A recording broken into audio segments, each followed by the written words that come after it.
Welcome to the Shadows of Arklay, the origins of a Madhouse, a 4-part deep dive into the forgotten and shadowy origins of one of Resident Evil's most infamous locations. This series uncovers the Arklay Mansion's true purpose, not a summer home for Umbrella elite, but a secret stronghold for twisted eugenics experiments and genetic manipulation long before S.T.A.R.S ever set foot there. This podcast series offers more than what the games reveal. Arklay Mansion holds layers of secrets and lore way beyond what the games give you. Buried truths, uncovered here through careful examination of the established canon, files and real-world sources, strung together with a dash of creative license to create a story of the most twisted house in the Resident Evil universe. In this episode, we trace the origins of the Arklay Mansion, its construction, its architect, and the man who envisioned it not just as a home, but as a vessel for godhood. We'll explore how a forgotten 19th century book inspired Oswell Spencer's obsession with human evolution, how George Trevor was lured into designing his own tomb, and how the mansion's hidden depths began to stir with early biological experiments long before the world ever heard the word T-virus. This is not just the beginning of a building, this is the foundation of everything. Welcome to Shadows of Arklay, the origins of a Madhouse, Episode 1, The Grand Opening.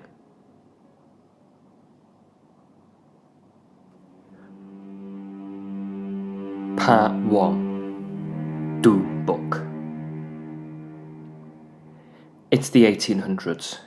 Before the mansion, before the puzzles, viruses, zombies and the ultimate bioweapons, there was a book. Inside of it contained the rumours and the location of an ancient key to godhood. Something made those who consumed it gain superhuman powers or a tortuous death. It was a rite of passage, passed down from generation to generation. The file named Tricell from Resident Evil 5 lays it all out for us. It's hard to believe even now that this book ended up being abused and led to the horrors of the Arklay Mansion. It was carefully written by a man obsessed with the unknown, with very deep pockets but a love of exploration of Africa. The prime of his life dedicated to this. His name was Henry Travis.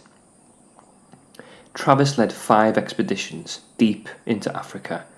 34 years later, he returned for the final time with a 72-volume encyclopedia of the continent's wildlife, minerals and native folklore. He called it The Survey of Natural History in English, or Natural History Conspectus in Japan.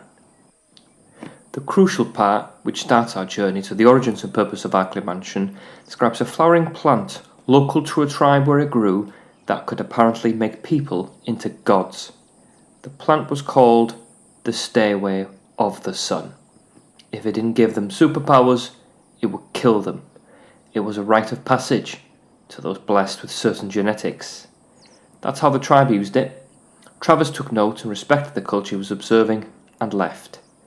Others in the future sadly wouldn't. He couldn't wait to publish his findings. He rushed home to tell his family and friends all about it. Unfortunately for Henry, it was dismissed by the scientific community. Too fantastical, too much imagination, full of creative licensing. Only a handful of copies were ever printed. It was a total failure, a waste of time. Travis was dismayed. How could no one have taken an interest in these miraculous findings? 2 years after returning home, Travis died in obscurity after spending his last 2 years in a deep depression. It turns out that Travis's own brother, the head of the family business, Travis Trading, purposely spread the rumour that Henry's books were nothing more than fiction. And why would that be? Travis Trading quietly used the geological data in those books to make its first major expansion, and plundered the continent as much as they could, mining and collecting exotic specimens to sell to the scientific community, shipping natural resources and eventually pharmaceuticals. Anything Travis Trading could get a hold of, they would. But one thing was left unexplored: the stairway of the sun. That was left alone. Part 2: Passing the Torch. Decades later, a young aristocrat with an interest in eugenics called Oswell E. Spencer sat with his father overlooking the sea in their British castle. "Son, you have made me proud with your dedication to education, and I believe your goals of becoming a physician is a noble one. But if you'll allow this sick man to be honest, I had hoped more that you would do something that would end up changing the world. You have plenty of years left in you, so there's still time to start a family." "Father, I have every intention of changing the world. I've just come back from Eastern Europe and Yes, I know. You, Edward and James have some fantastical ideas about biology and viruses and whatnot, but you come from a long line of brilliant men and you are my only son.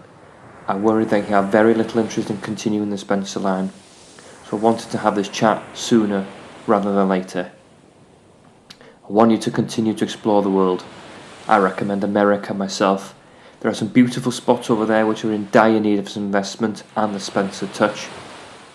Surround yourself with brilliant people like Edward and Marcus and make the best use of the fortune I'll leave you. But please, think about the Spencer family legacy. Please, at the very least, think about it." "I will, I promise. In any case, I've had the butler sort some of our books, which might be of use for you on your studies. When you get a chance, please take a look at them. There might be something of interest in there. Travel and biology and the like. Now let's go back in. My brandy glass is empty." From that day, Oswell Spencer did indeed think about his legacy on the world, and he did indeed take a look at his father's vast and varied collection of books. One which Oswell was particularly curious about was a rare and quite expensive copy of The Survey of Natural History. But there's still some distance to go before Arklay came into the picture, but the seeds had been sown. Part 3: Triangle of Evil. By the early 1960s, Umbrella didn't exist, and the Arklay Mansion hadn't been built, but after visiting America, he had fell in love with the country and the opportunities it gave. He intended at some point to have a summer home there. Oswell made much sense of the survey of natural history, but lacked the scientific nous to connect the dots between the stairway of the sun and his interest in viruses, which by this time was intense. He believed viruses were the key for him to fulfill his ambitions and his father's wishes. But paleovirology was not his specific field. Something was missing. Spencer, Ashford, and Marcus had continued to meet through the 50s and early 60s. They shared research, debated theories on viruses and biology in general, and fed off each other's ambition. Make no mistake, all three of these men had dark thoughts, and worse yet for the world, the means to do something with them. All three of them had warped ideas of eugenics and how they believed humanity should evolve. Worse yet, they believed these evolved humans should be ruled over by their creators, them. They were three men with ideas, two of them born into wealth, and one with an unquenchable desire to learn and make a difference. That man was James Marcus. While Spencer lingered on ideology, Marcus studied at a prestigious Swiss university. He had begun studying paleovirology, the science of ancient viruses. Wasn't this exactly what Spencer needed? The doomsday clock towards Arklay had just ticked closer to midnight. But Marcus wasn't focused on creating a new species or ruling over anyone. He was trying to understand where viruses came from and how far back their influence reached. He wanted power for sure, but the power to rule, not so much. At this point in time, there was still no Progenitor Virus. There were no flowers in anybody's hands, because Spencer had yet to share his favourite book with anyone. He still hadn't made that connection.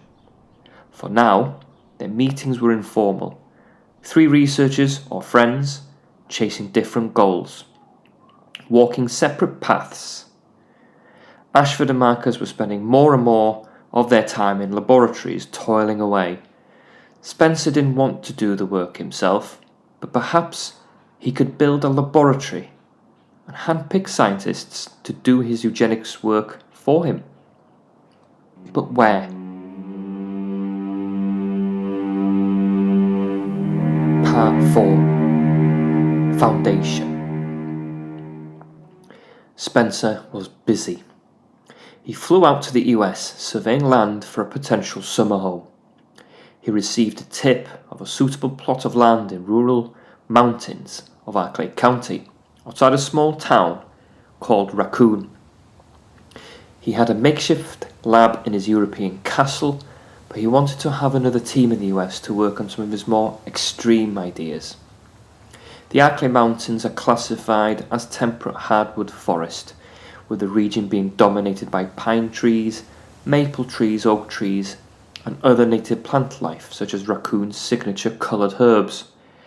He had planned to commercialise them one day to the medicinal benefits.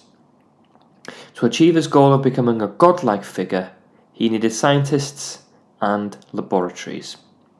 But his ideas were morally repugnant, and if it's exposed, would ruin him and his family name.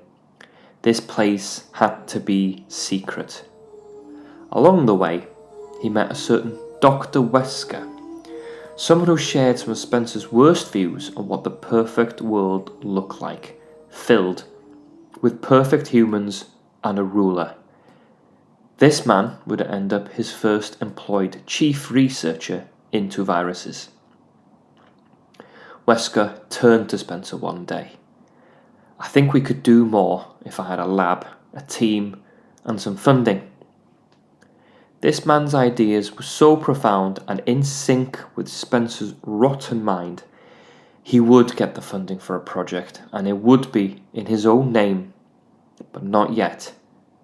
Spencer was extremely wealthy, but he had not become the sort of billionaire who could pump money into whatever he liked, untraced, until much later.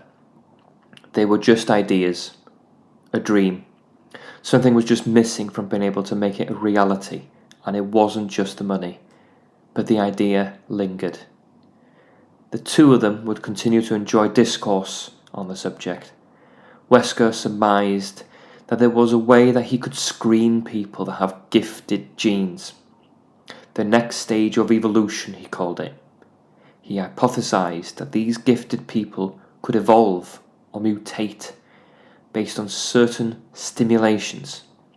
He was adamant on the screening, but unsure on the stimulant. They hoped one day that their work on viruses would achieve this. So far, it was fruitless.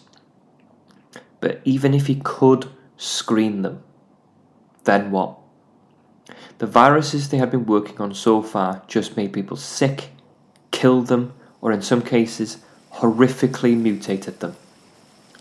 Overlooking the dense forest, which would later become the home of Umbrella, Spencer turned to Wesker.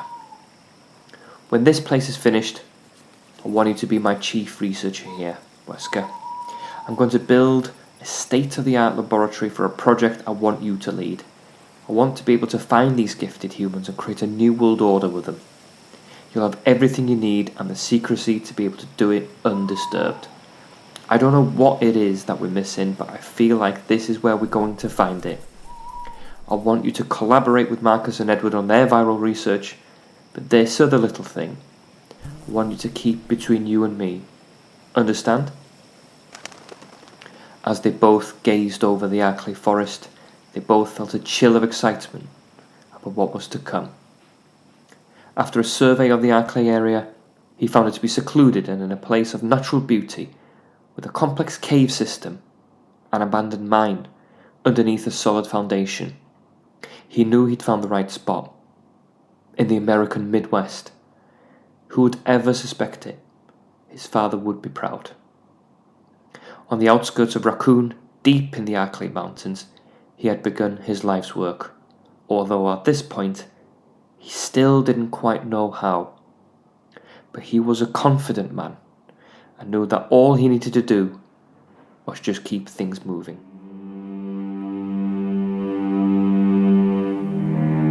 Part 5. Architect of Death. As detailed originally in Biohazard Code Veronica Kaitai Shinsho, in 1962, Oswell E. Spencer commissioned architect George Trevor to design a mansion in the remote Arklay forest that he'd surveyed and purchased, about 3 miles from the small town of Raccoon, a town not yet urbanized at scale, quiet and unassuming. The underground caverns had been cleared out, and he knew exactly where the viral research labs were going to go. For the facade itself, the mansion, every corner, every corridor was more than an architectural choice. It was calculated, measured to confuse and deter unwelcome eyes. This mansion was built not to welcome but to imprison, to hide secrets, often in plain sight. Despite the purpose, Spencer would still need the mansion to be comfortable and lavish. It was not a show home by any means. Resident Evil Remake brought this story in front of people for the first time, proper, but its origins predates even the original and was planned to be included in Resident Evil 1 from 1996, but it never quite made it to production. The first origin story was covered in Biohazard Taikenban, a demo version which would later be mined and included many unreleased files, details of Trevor being one of them. While Trevor's architect role was limited to the mansion and gardens itself and the entrance to the underground labs, he was never fully informed about the true purpose behind his designs. He wasn't included in the dormitory, for example, the giveaway being the lack of puzzles and the straightforward layout. The same with the labs. Spencer's eugenics research ambitions, later to be known as Project W, were still in their early stages. He was working away with whatever virus he could get his hands on, but progress was at a crawl. Spencer was determined to advance his eugenics goals, but he needed to scale it up and keep it hidden. The Arklay site was chosen for its isolation and secrecy, with only rough mountain roads leading directly to it, and only a helicopter pad to come in and out. The site was also surrounded by dense forest. Spencer made it clear to keep the removal of trees to a minimum, natural camouflage. Even from the air, Spencer Mansion doesn't look too obvious. Spencer said of his work, "Spencer's orders were extraordinarily technical, almost convoluted, and I had to call upon all of my energy and ingenuity to realize them. At first sight, no one would suspect anything to be out of the ordinary." The true story behind Biohazard, which was a promotional book distributed as a giveaway for pre-ordering the Sega Saturn version of the original Resident Evil.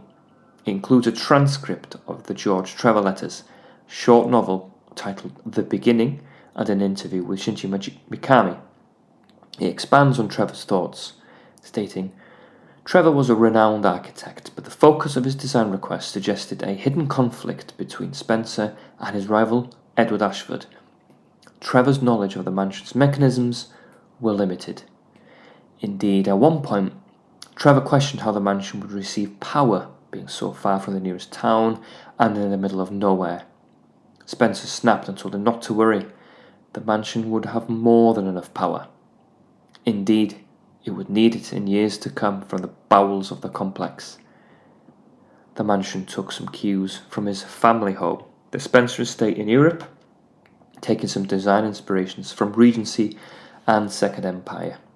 In terms of size, the building would be 10,125 square feet, with 28 rooms, most of which are internal rooms without window, no peeking in and no peeking out, but strange considering this was to be an executive retreat or a summer home. Spencer's private study, of course, would be one of the few rooms with a window. The building was shaped like a U. The 2 wings would wrap around the courtyard and the fountain, as if the mansion itself was hiding it from prying eyes. "Somewhere for me to enjoy the fresh air and think," Spencer would say. The mansion was to have 2 wings and 2 floors, with many rooms a good trek away from each other. For example, the kitchen and dining room are quite some distance away from Spencer's own study. He had an attic for storage, but the location and manner to get there was so impractical he had doubts it would be used as much. The basement seemed to just be corridors with strange dead ends. Curiously, Spencer's own study was to be quite close to the marvellously designed courtyard and gardens, with even the fountain itself designed with a mechanism for filling and draining. It wasn't the size that perplexed Trevor. He had worked on buildings of such grand scale in the past. It was the impracticality of the layout. Another example is that it didn't have a back door, at least as far as Trevor knew. Spencer, of course, did put a back door in there, hidden behind a portrait, which was then blocked by a puzzled gate. However, that back door didn't lead out of the house. It went deeper into the madness. The mansion will have character. No one will forget their visit. They'll never want to leave, Spencer would joke. The layout is such a maze, I'm not sure they'd be able to, Trevor would joke back to him. Spencer seemed to find that particularly funny, even though he didn't answer. Trevor was being paid a lot more than his usual rate for this design. So much of his questions remained unasked. It was a once-in-a-lifetime opportunity for Trevor and his firm. Despite the curious requests, Trevor enjoyed the planning of Arklay Mansion immensely. It was his most challenging project ever.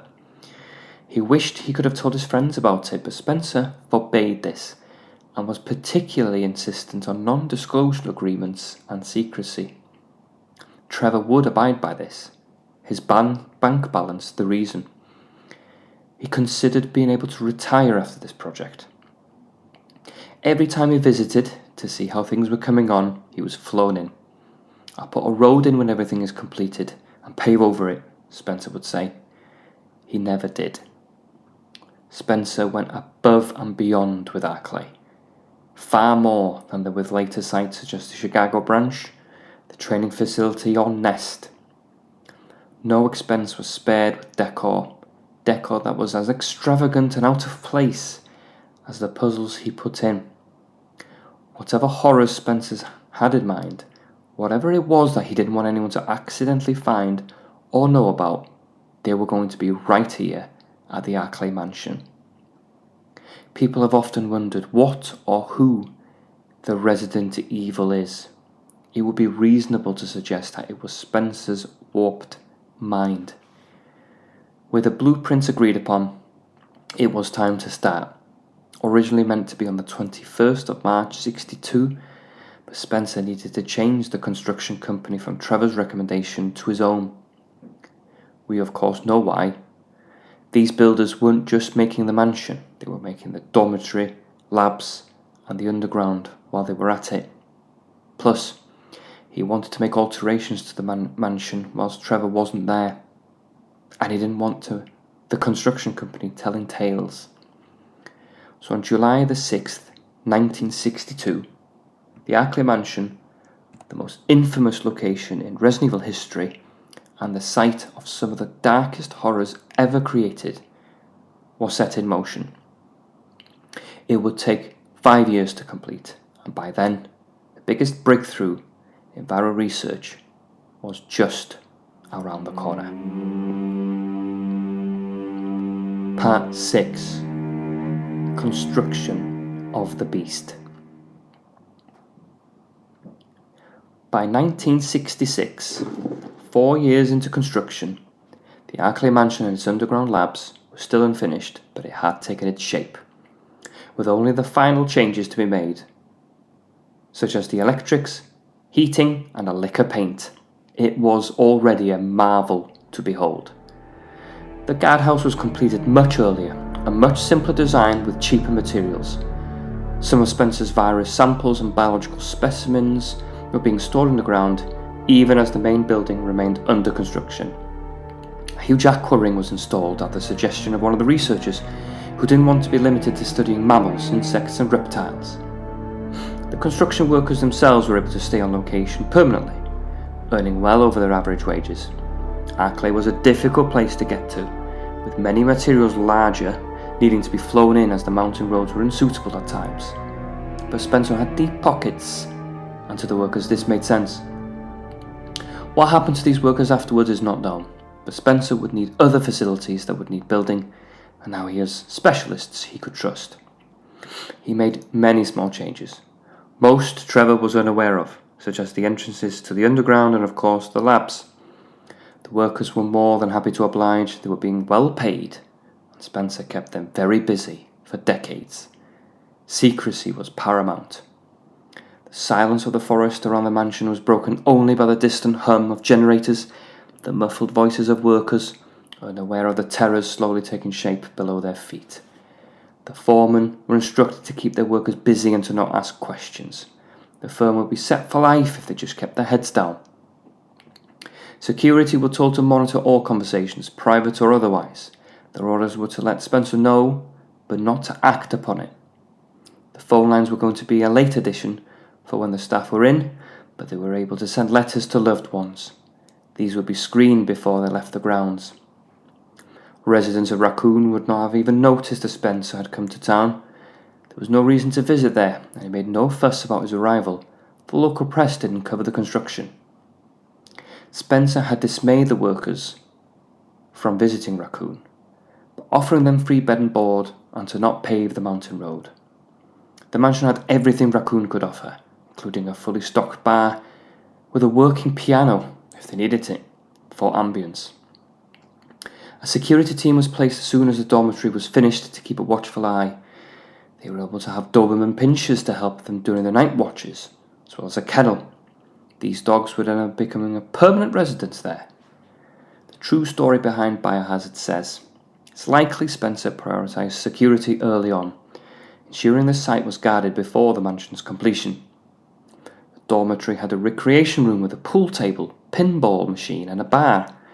Card games were particularly popular with both researchers and security staff who would often bump into each other. Sometimes hikers would get a little too far from their course and needed to be turned away. Spencer was careful not to rouse suspicion whenever the public was involved. Just gently turn them away or risk the Streisand effect. What began as a suggestion from a dying father, the grand estate was becoming something else entirely. Its walls were absorbing secrets, and the underground chambers were quietly coming alive with unspoken experiments. Part 7. Stairway of the Sun. It's the summer of 1966, and Spencer was looking forward to Arklay being completed. We've been speaking a lot about the Arklay complex for a while, so let's remind ourselves that throughout construction he was still communicating with his eugenics friends, as of this time Ashford, Marcus Wesker, and a couple of others. Marcus at this point was studying to become a paleovirologist professor and had a very helpful, if annoying, assistant in Brandon Bailey. Paleovirology, Spencer thought to himself, the study of ancient viruses, what is the point? Why not look into new viruses like me? Although behind the scenes his virus research in Arklay was poor at best. It is incredible that he turned down an offer from a certain European virologist and biologist and a mould for this. But he was absolutely adamant about viruses being the future. At a rare moment of restful thought in his half-finished study, he was unpacking his eugenic books. Once again looked at the natural history conspectus. I wonder what James would make of this. At this point, even Spencer had moved on. Travis trading had plundered Africa, not leaving much for anyone else, and in this business had simply forgotten about the Stairway of the Sun until now. So around September of 1966, Spencer had shared his most prized possession, the Natural History Conspectus, with James Marcus, who then shared it with Brandon Bailey over a banquet meal and a roaring fire at Arklay, setting the stage for what was to come. Brandon Bailey wrote in his journal, some of which were haphazardly left for Chris Redfield to find decades later. Mr. Spencer once spoke of a flower called the Stairway of the Sun. Supposedly this flower would give the person who consumed it incredible abilities. Everyone thought it was nothing more than a rumour or legend that Mr. Spencer was telling us, but later research would prove us wrong. But Spencer, who had always relied on other people, was finally lost for words. The first person to recognise the validity of of the story was my teacher, Dr. James Marcus. He hypothesized that a virus, hitherto unknown, might exist that could alter DNA, Bailey wrote. Spencer had never let go of the ideas put in his head by Dr. Wesker or his father, nor had his faith in viruses wavered. All of a sudden, Marcus's hypothesis could be the next piece he was looking for in what would later be known as Project Wesker. Even better, he was about to have a fully kitted out secret laboratory built, and the research there was quite frankly going nowhere. What luck! The old and the new together in harmony, just like his beloved Arklay project. In September 1966, James Marcus led an expedition to Africa with Spencer's backing, and himself being there in person. Spencer was an inexperienced hiker.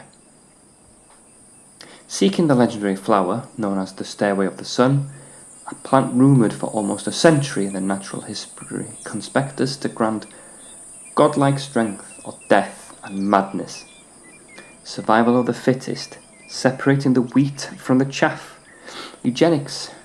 Could it be? A new Genesis was at hand, and Spencer was to be the creator.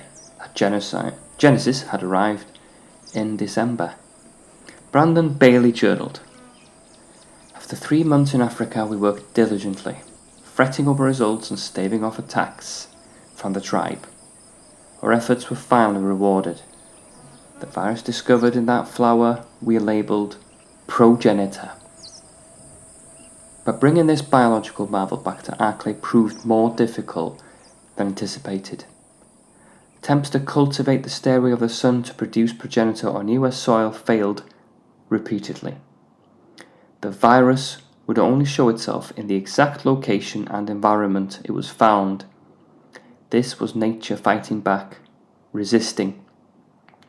This forced Spencer to maintain a small primitive lab in Africa for ongoing research, but Spencer was desperate for this to be done in Arklay. Samples trickled in the US facility, slow and scarce, but Spencer did not treat it like a delicate, finite resource.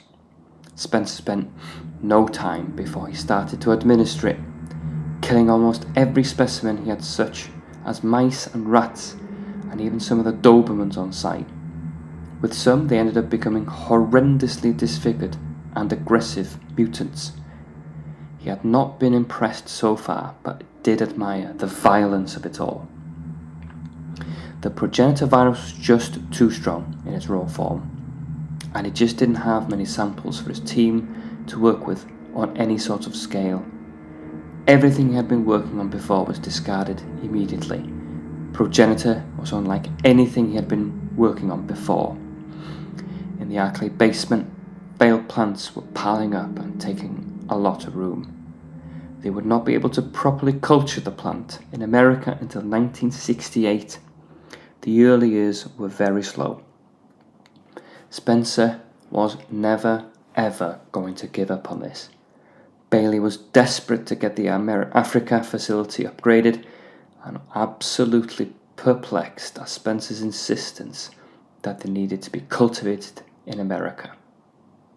Why was this British fool so obsessed with this place he has in America? Who cares where we do such important work? Marcus would say to Bailey. From this point, the mansion and its labs became far more than a secret house with puzzles and flamboyant decor. It was the cradle of a new biological frontier, and the stakes for secrecy and control were higher than ever. The completion of the Arklay labs was just 5 months away. Whatever Spencer had originally planned to do there in 1962 was forgotten and put aside. Progenitor was the future, and Arklay labs the location. A biologist from Eastern Europe who had offered him an alternative to viruses was saying a letter saying as such. Wesker needed to get going with his screening project. Albert Wesker would comment many years from now that Spencer needed 3 things for his plan. Progenitor was the second. 1 more to go.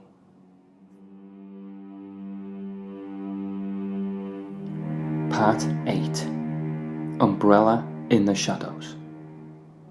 By spring of 1967, the pieces were almost all on the board. Arklay was nearly complete. Progenitor had been found, though barely understood. It was indeed strong, and it did change things. But it was not producing results as Spencer wanted. Deep in the background, Oswell Spencer was preparing his next move. He had Dr. Wesker's screening ambitions in a suitable place for him to do it, away from prying eyes.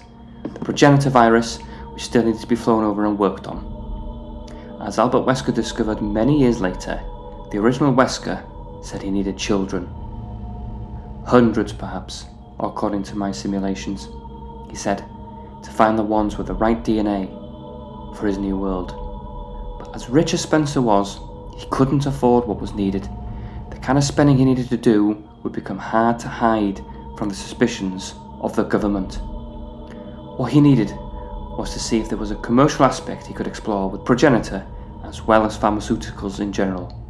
After all, he was a qualified doctor and a team of talented scientists were at his disposal. On or around March 23, 1967, Spencer floated a new idea to Marcus and Ashford, the creation of a company. The Spencer Foundation, which was funding everything up until this point, could only stretch so much. This company has to do more than just Progenitor, one that could serve as the front for viral research, experimentation, and eventually weaponization.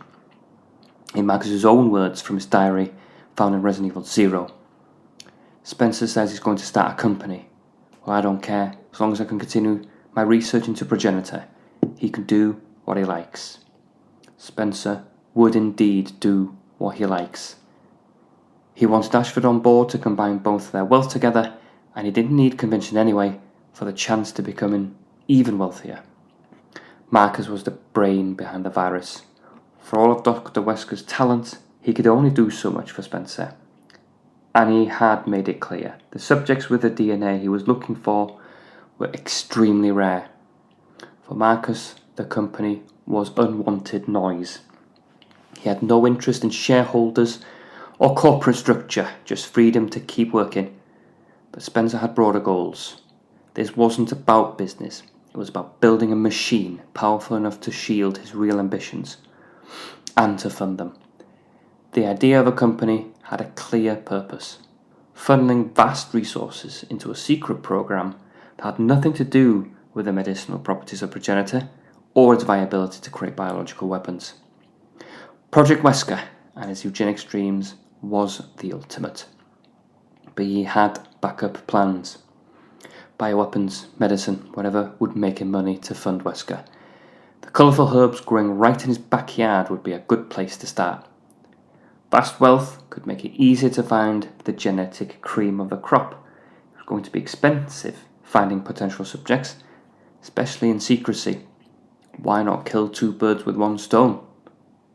Ironically, this would end up creating the Streisand effect again.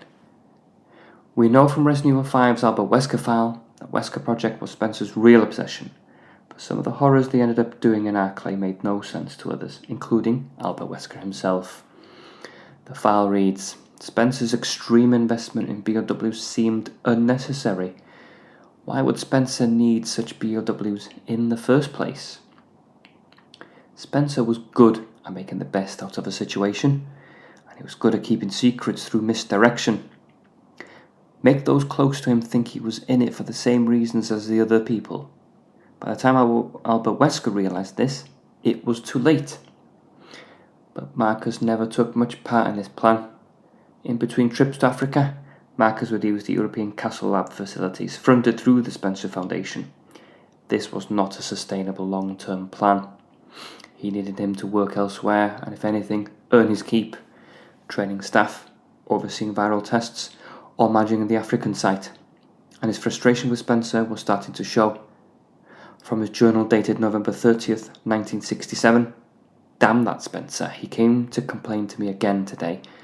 He thinks a progenitor is nothing more than a money-spinning tool. What fool? The contradiction is clear. In March, Spencer needed money and formed a company.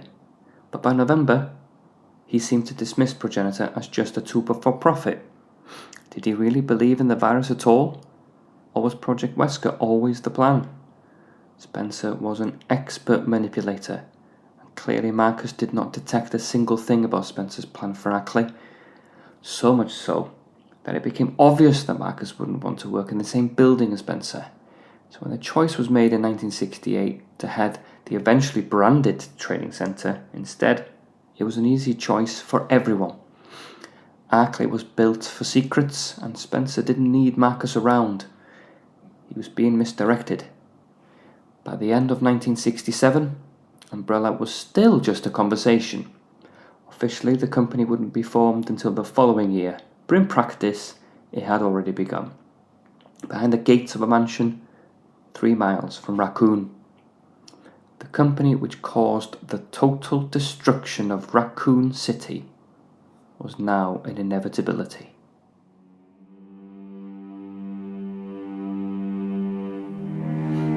Part 9. From A to B. By late 1967, the mansion was no longer a construction site. It was finished, staffed, and active. Marcus used it occasionally in between trips to Africa. Marcus, although mystified by the design, quite enjoyed visiting. Oswell would ensure that Marcus always got accompanied by his butler whenever he wandered around, just in case. The mansion's charm was a cruel illusion. Inside, corridors twisted and turned like a maze designed not to protect, but to trap. And every step, deeper, brought unseen dangers. Using the Arklay labs as a base as detailed in the file, Albert Wesker from Resident Evil 5, hundreds of children born of parents of superior intellect from all nationalities would be collected. And by collected, he means kidnapped and abducted. The need to get Marcus somewhere else, and busy, was urgent. These children would be brought to Arklay Mansion, but the numbers would need to be increased. Finding one perfect specimen would not be enough. To create his perfect world, he would need to find at least 10, 20 maybe, as many as possible. Spencer goes on to say, if their knowledge, logic and self-will could not be altered by genetic manipulation, then Spencer himself would instill his values into these children by whatever means he deemed necessary. Spencer ensured he was present and to be able to see the chosen ones for himself, but at an arm's length. The true use of Arklay Mansion had become real. The wheels were turning. By July 1967, the Arklay Mansion was officially complete, at least above ground. Spencer had taken up residence, and Marcus, who had once overseen much of the research, had been sent elsewhere whenever possible. He was a very valuable resource, but he didn't want him around.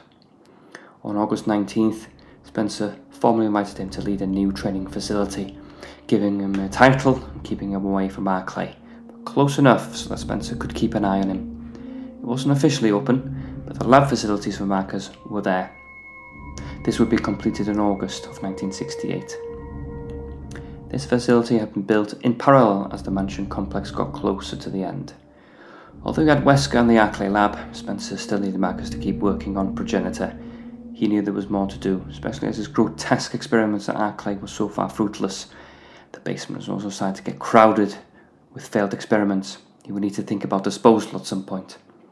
The graveyard was far too full for a mansion so new. Wesker had been asked by Spencer to find a way to reduce the strength of the Progenitor Virus so it doesn't kill people so quickly. Ashford and Marcus would be trying the same. Perhaps if weakened, the host's immune system could recover and adapt if they possessed the evolved genes. Wesker was successful and created 2 different types, simply named Type A and Type B. Deep in the bowels of Arklay, Wesker received a call from Spencer's study. We need to find out if it works, and we need to do it quickly. Spencer backed his team. Prepare the samples.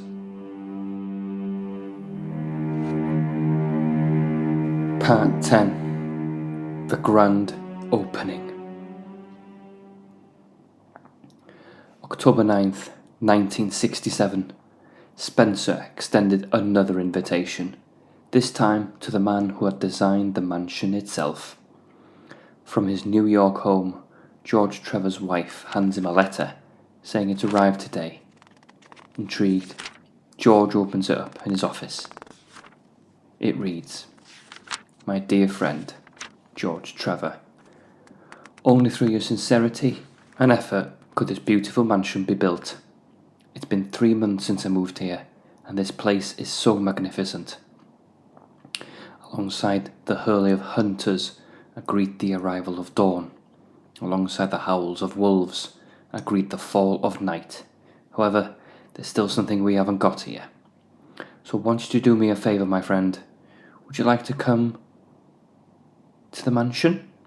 Of course, bring your family with you. You can lick this meeting an old friend and come here light-hearted. I'll prepare a splendid banquet and await your presence. I'm sure you will like it. Best regards, Oswell E. Spencer." November 3rd, 1967. Dear Lord Spencer, it's a pleasure to receive the invitation for me and my family to visit the new mansion. I can't thank you enough for this. Actually, I've also been meaning to pay a visit to the mansion again. I accept your invitation. In the beautiful courtyard with many wonderful waterscapes, there are 2 fountains with names. If you want to see this fountain, I must tell you something you must remember. Please take the red book and blue book with you. Sorry, you'll still have some unfinished business to do, so I'll let my wife and daughter go there first. Please take care of them. Many thanks. George Trevor. Jessica and Lisa Trevor, his wife and daughter, had arrived 2 days earlier, on November 10th. Without haste, Jessica was administered type A progenitor and died shortly after. Lisa, injected with type B, survived, and from there the nightmare began, not just for the Trevors, but the entire world. Spencer wouldn't dream of using an untested virus on the Wesker children, considering the immense cost and hassle of finding them in the first place. Human testing had been flouted around, but still an uncomfortable conversation. They needed more and more and more. Spencer was worried that Ashford or Marcus could achieve godhood before him, but he still needed them. This was a concern. Spencer is, at his very core, a cruel and competitive man. As CrimsonHead.com puts it, initially working in tandem, a fellow European nobleman, Edward Ashford, and the highly educated, yet not so austere, James Marcus, with additional but significantly independent research being conducted on progenitor by Marcus and Ashford. Spencer determines it is now imperative to expedite his own development of that mother virus. Any viral breakthrough that would raise his profile and power above his 2 talented peers could only be elicited from lifting the taboo of human test subjects. Withdrawing that unnecessary moral barrier, Spencer relishes the advantage he will gain over Ashford and Marcus, with the use of human guinea pigs, and ponders on who will fill that faithful virgin role, incarcerated within the depths of his new mansion. 2 birds with 1 stone.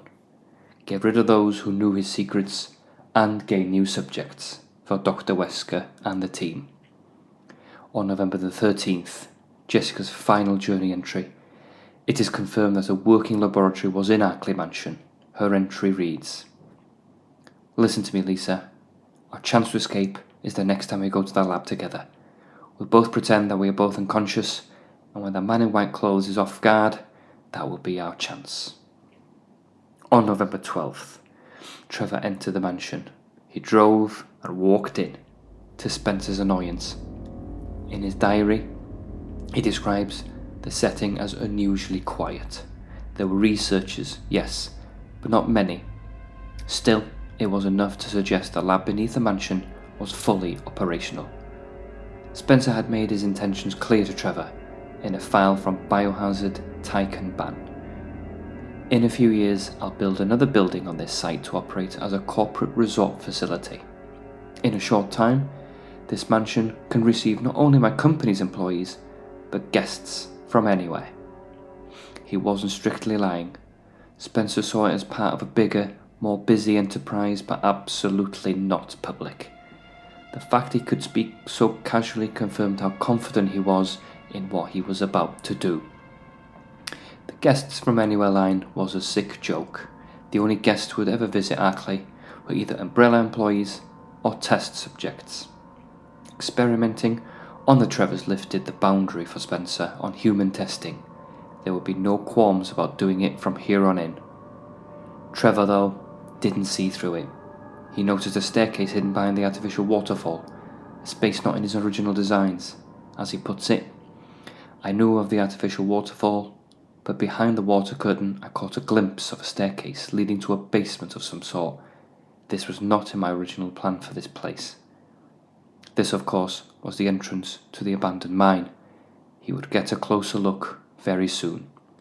Trevor, however, dismissed much of what he saw as another of Spencer's quirks. It must be said that George Trevor has a severe lack of danger perception. During this one-sided cat-and-mouse chase, there was one redhead researcher who showed just enough concern for Trevor that they too suffered from Spencer's wrath and were killed. This is from Trevor's notes, number 5. It doesn't matter who you are and how vulnerable you might be. Cross Spencer and it is over. Over the next few decades, this would become true over and over again for those close to Spencer, including people who believed he was a friend. It was seeing the blood and red hair on the floor on the 21st of November which finally made Trevor seek an escape route. Finally, Spencer had a chance to know if the traps he had designed worked. By November 24th, Trevor had been forced underground and on the run. What he found there horrified him. My God, words cannot describe the horrors I have seen in those dark passageways. Ghastly, mutated creatures, mindless and aggressive. The strangest part being that each one is tagged like a lab rat, as though they aren't just monsters, they are experiments. This detail, that the creatures were tagged and categorized, is important for all those wondering how early on they started doing experiments at Arklay. Well, the answer is immediate. They were cataloguing results and testing on animals and humans as early as 1967. The Trevors were the first human experiment, and that most certainly not the last. Following this, the homeless, prisoners on death row were being shipped over, as well as countless animals such as mice, sharks, dogs, anything that was alive.